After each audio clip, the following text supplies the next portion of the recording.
It was Sunday, July 5th, a day that started like any other. I had been working on a project at home when I decided to take a break and scroll through Twitter. That's when I saw a tweet from Bomani Jones about Ta-Nehisi Coates' powerful piece, Letter to My Son. I read it, moved by its raw honesty and the weight of its message. It was a stark reminder of the realities of being black in America, and it stirred something in me. The article mentioned a call for personal stories about the talk, the conversation black parents have with their children about how to survive encounters with the police. I thought about sharing my own experiences, but decided to wait until later in the week. For now, I needed to focus on work. As I resumed my project, I realized I had left an important book at the office. The office was only a 20-minute drive from my house, so I grabbed my keys and headed out. The drive there was uneventful. I played the new Jazzy Jeff and McBoogie mixtape, Summertime Volume 6, letting the smooth beats and nostalgic vibes ease my mind. But the drive back would be anything but smooth. I turned onto an arterial road with a speed limit of 45 miles per hour. The sun was high, and the road was relatively empty. That's when I noticed a police car. It was lingering in what would normally be my blind spot, tailing me just close enough to make me uneasy. I glanced at my speedometer. I wasn't speeding. Maybe he was running my plates. I thought. I stayed calm, keeping my hands firmly on the wheel. The police car fell back a bit, maintaining a safe distance. I figured he'd run my tags, find nothing, and move on.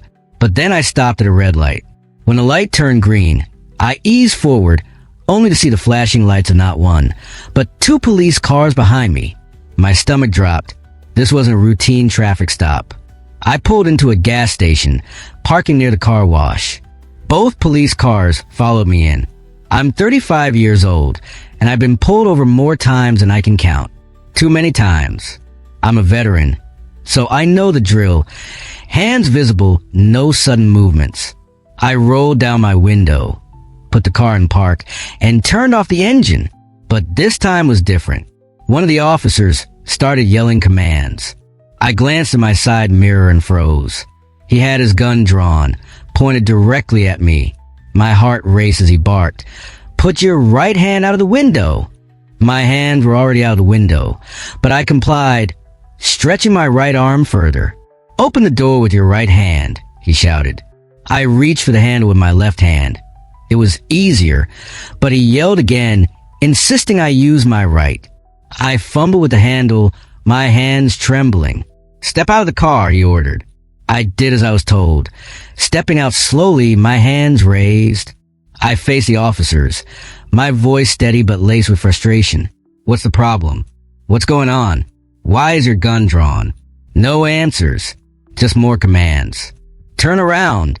Keep your hands up. Lift your collar with your right hand."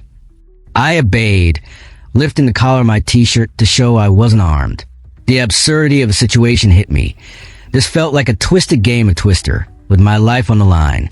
"Walk backward," the officer commanded, his gun still trained on me. I took slow, deliberate steps, my mind racing. Why were they treating me like a criminal? Finally, the pat-down began. I asked again, "What's going on?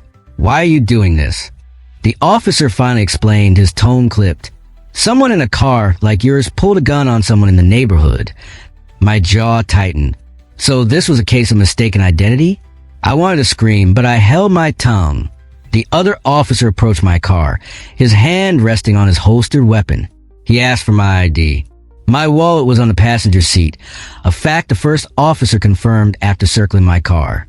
We walked to my vehicle, so I could retrieve my ID. I was seething.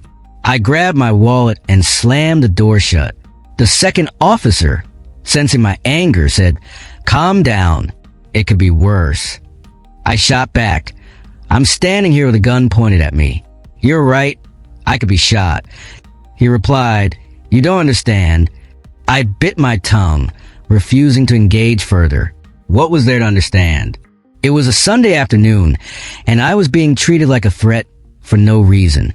The officer handed me back my ID and asked, "Do you live around here?" I replied, "No," though my address was printed on the ID he was holding. "Do you have friends or family here?" he pressed. "Yes," I said curtly. He continued, "Don't you want us checking out reports of guns being pulled on people?" I didn't respond. What could I say to that? I got back into my car, my hand still shaking. I turned on the engine, the AIC, and the mixtape, trying to regain some sense of normalcy. As I drove out of the gas station, I passed the two officers. They were still there, leaning into each other's cars, chatting casually. I couldn't help but think, if they were so concerned about finding the real criminal, why were they still standing around? The rest of the drive home was a blur. My mind replayed the encounter over and over. The drawn gun, the shouted commands, the pat down. It was all too familiar, yet each time felt like a fresh wound. I thought about the talk my mother had given me years ago. When you get pull over in a populated area so there will be witnesses. Her words had saved me more than once, but they also serve as a painful reminder of the world we lived in. When I got home, I sat in my car for a long time, staring at the steering wheel. The mixtape had ended, leaving only silence. I thought about Ta-Nehisi Coates' letter, about the stories of black fathers and sons, about the way to survival in a world that often saw us as threats. I thought about my own story and how it was just one of countless others. Later that night, I sat down to write my email in response to the call for stories about the talk. I poured my heart into it, detailing the encounter and the emotions it stirred. But as I wrote, I realized this wasn't just about me. It was about every black person who had ever been stopped, questioned, or feared for their life simply because of the color of their skin. I hit send, hoping my story would resonate with someone, anyone.